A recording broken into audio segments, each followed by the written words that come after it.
All right, so some of you may have been wondering about how to create a timeline.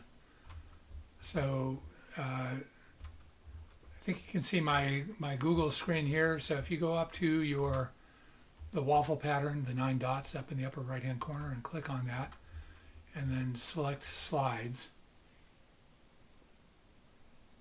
All right, you can open up a slides presentation. Okay, and so you click on blank.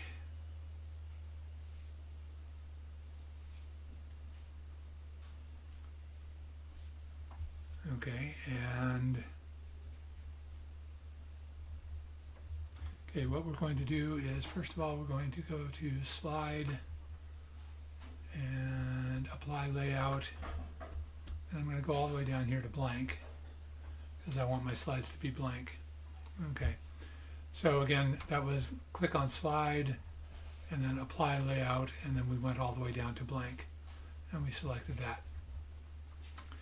Okay, the next thing that we're going to do is we're going to select the timeline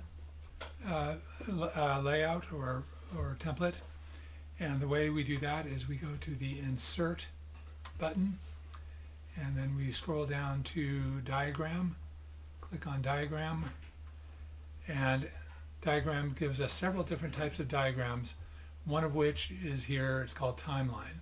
So you can click on timeline, and then as you can see, there are several different templates that you can use for your timeline, and which one you use is up to you, but I'm going to click on this one for now. Okay, and then if you click inside each of these things, you can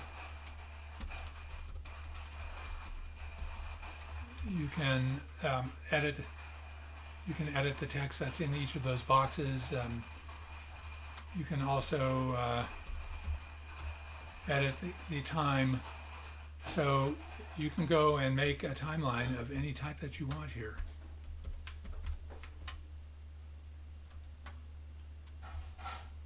And as you see, you can edit these to say whatever you like. Okay, so that's how you can edit things within the timeline. Now you can also change the colors. Let's see how to do that. Okay, we're going to click on the fill color, and let's make it, and so you can see that I just changed the fill color. I'm going to go over to this one and change its fill color. Let's make it red. Okay, so you can make these things any color you want. You can also change the color of the various words, right? The letters that are being used as well. Right. So anyway, hopefully that's helpful for you. And I just made a video of this, and I'm going to post that into our Schoology folder.